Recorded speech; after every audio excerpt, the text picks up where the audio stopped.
টাইগারদের এই আগুনে বোলিংয়ে অস্ট্রেলিয়ার গণমাধ্যমে লাল সবুজদের দাপট। 23 বছর আগের সেই অসহায় আত্মসমর্পণ যেন পরিণত হয়েছে টাইগার পেসারদের এক ঐতিহাসিক রাজত্বে। এক যুগের বেশি সময়ের দীর্ঘ অপেক্ষা আর না পাওয়ার যত অবজ্ঞা, সবকিছুর জবাব মাঠে দিয়েছে টাইগাররা। ম্যাকগ্রা ব্রেটলির দেশে কামিন্সদের মাটিতে তাদেরকেই গুটিয়ে দিয়েছে মাত্র 198 রানে। বল হাতে তাসকিন এবাদত হাসানরা প্রমাণ করলেন সময় বদলে গেছে বাংলাদেশ।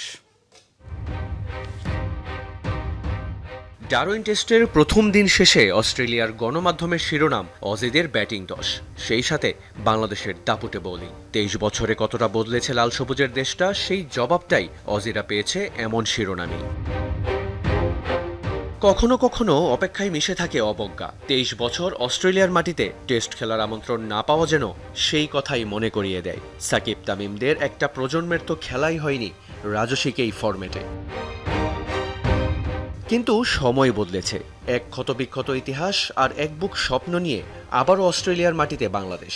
প্রথম টেস্টের প্রথম দিনই সব প্রশ্নের উত্তর যেন মাঠেই দিল টাইগাররা। অজিদের রীতিমতো মূর্তিমান আতঙ্ক হয়ে আসলেন হাসান মাহমুদ। সেই আগুনে পড়ে খাক অস্ট্রেলিয়ার দম্ভ। এশিয়ার কোনো দেশের বিপক্ষে সর্বনিম্ন 198 রানে অল আউট। ম্যাকগ্রা ব্রেটলি কামিন্সদের দেশে কিনা 10 উইকেট পকেটে পড়ল টাইগার পেস ব্যাটারি। দুদিনেই টেস্ট শেষ হওয়ার সংখ্যা থাকা দলটার এমন পারফরমেন্সে তাই রীতিমতো চমকে গিয়েছে অস্ট্রেলিয়ার গণমাধ্যম। ফক্স স্পোর্টসের শিরোনামে বলা হয়েছে বাংলাদেশের অন্যতম এক সেরা দিন। পাশাপাশি ফক্স ক্রিকেটের শিরোনাম প্রথম দিনেই ধ্বংসস্তূপে পরিণত হয়েছে অজিরা। স্মৃতির পাতায় ফিরে গেলে এই ডারউইনেই 2003 সালে অজিদের বিপক্ষে লাল বলে লড়াই নেমেছিল বাংলাদেশ।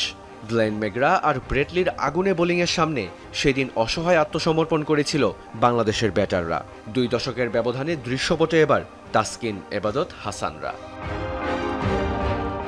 রিয়ান রাফতি, যমুনা স্পোর্টস।